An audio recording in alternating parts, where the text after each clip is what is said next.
Hello,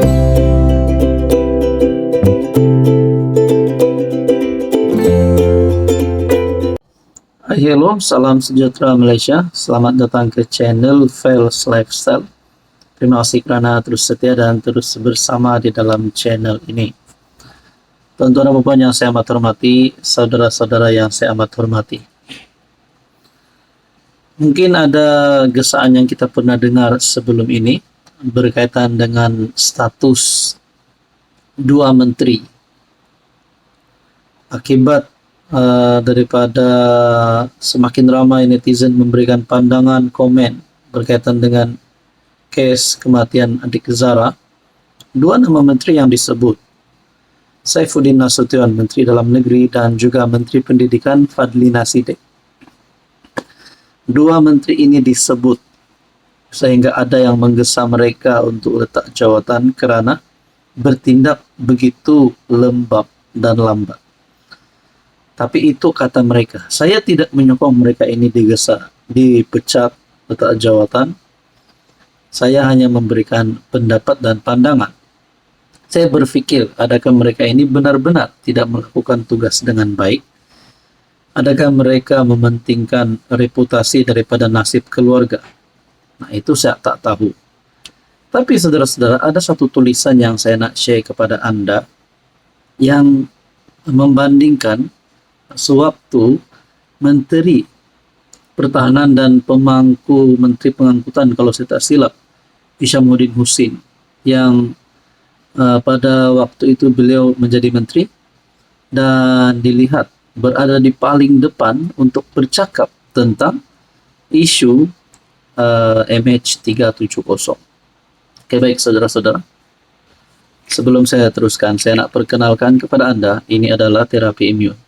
Ini adalah transfer factor. Produk ini adalah untuk mendidik, menyeimbangkan, dan juga meningkatkan kekuatan sistem imun badan sehingga mampu melawan pelbagai jenis penyakit. Penyakit seperti tiga serangkai, gout, gastrik, penyakit kulit, autoimun, dan macam-macam lagi. Saya yakin percaya Anda yang menonton video hari ini, mungkin bukan Anda yang ada masalah kesehatan. Mungkin saudara mara Anda, rakan-rakan Anda. So, sekiranya ingin mengetahui lebih tentang terapi imun, Anda boleh menghubungi saya di nomor yang tertera. Saya nak kongsi kepada Anda satu tulisan daripada Facebook, kredit untuk Hidayah Zakaria, komunikasi krisis dan kepercayaan rakyat.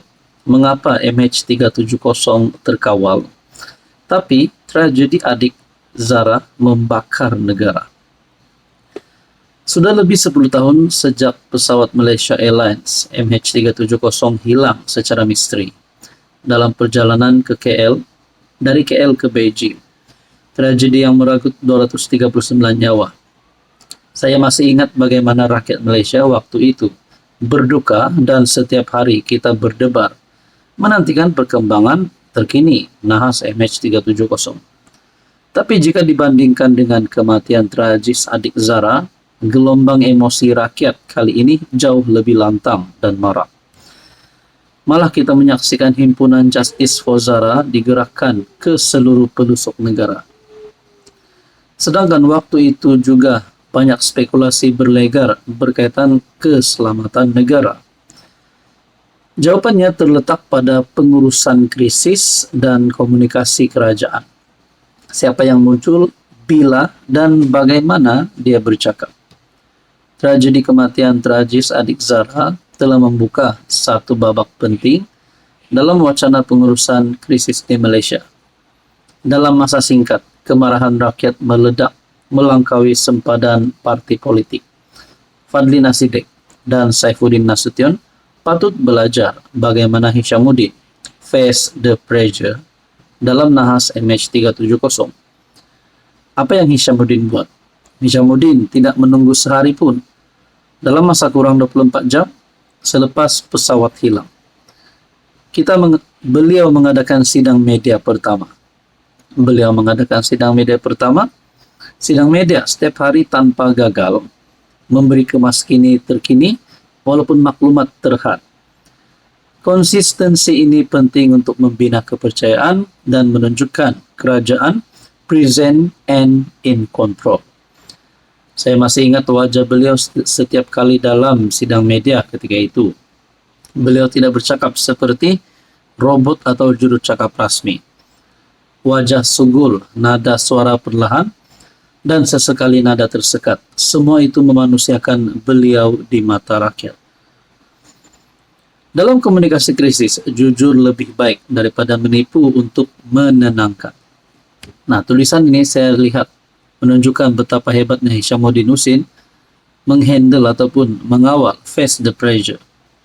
MH370 penuh kelemahan, penuh spekulasi dan persepsi, tetapi Hishamuddin hadir, bercakap, menangis dan memikul beban negara. Kesannya sekarang menteri didesak letak jawatan dan rakyat hilang kepercayaan pada kompetensi kerajaan. Secara faktanya jelas, tapi pemimpin lambat muncul dan lebih awal mempertahankan sistem daripada keluarga bangsa menurut tulisan daripada Hidayah Zakaria. Saya bersikap neutral dalam tulisan ini, tapi saya menyokong sekiranya ini adalah untuk Justice for Zara. Hai, hello, salam sejahtera Malaysia. Saudara-saudara, tuan-tuan dan perempuan yang saya amat hormati, terima kasih kerana terus bersama di dalam channel ini. Tuan-tuan dan perempuan, sebelum ini kita sudah mendengar di mana serangan yang diterima terhadap keluarga Rafizi Ramli. Serangan yang kita memang tolak, satu perkara yang kita memang tolak. Tidak pasti berkaitan dengan politika, berkaitan dengan masalah dalaman kita tidak tahu. Tapi kita memang menolak perkara ini. Tapi ada satu nama VVIP ataupun satu identiti yang berprofil tinggi yang disebut di dalam case ini. Saya pun agak terkejut, tapi pada akhirnya Ismail Sabri sendiri telah tampil dalam satu kenyataan. Nah, saudara-saudara, saya tidak tahu Ismail Sabri terlibat atau tidak, ada dendam terhadap Rafizi atau terlibat dengan case ini. Tapi ini yang kita mau tahu kebenarannya. Ismail Sabri lapor polis lepas dikaitkan kes anak Rafizi diserang. Bekas Perdana Menteri Ismail Sabri membuat laporan polis selepas dikaitkan dengan serangan terhadap anak anggota Parlimen Pandan Rafizi Ramli. Oke, baik, sebelum saya teruskan, saya perkenalkan kepada Anda. Ini adalah terapi imun. Produk ini adalah untuk mendidik, menyeimbangkan dan meningkatkan sistem imun badan Anda sehingga mampu melawan berbagai jenis penyakit.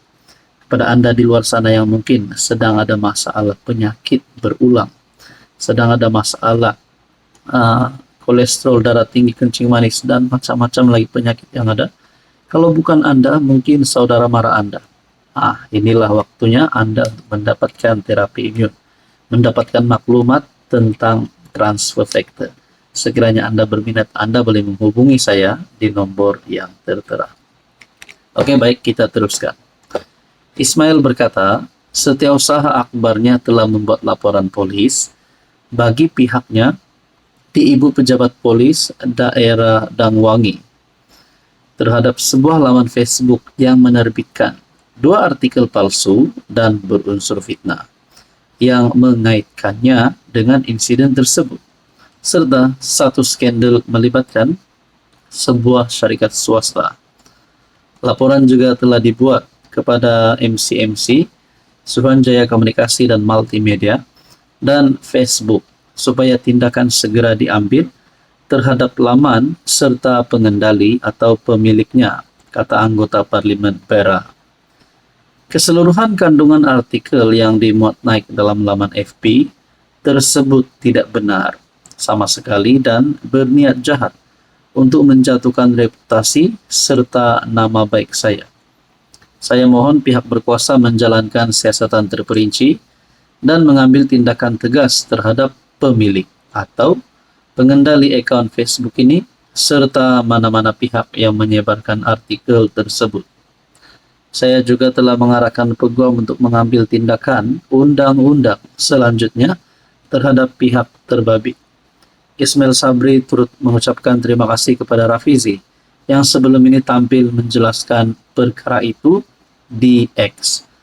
Terdahulu Rafizi mendedahkan perjumpaannya dengan pembocor maklumat sebelum anaknya diserang berkaitan dengan ahli pernikahan Farhash Wafa, Salvador Rizal Mubarak. Rafizi sebelum ini membayangkan serangan terhadap anak lelakinya yang berusia 12 tahun dengan jarum suntikan di tempat letak kereta di pusat beli bola di Putrajaya.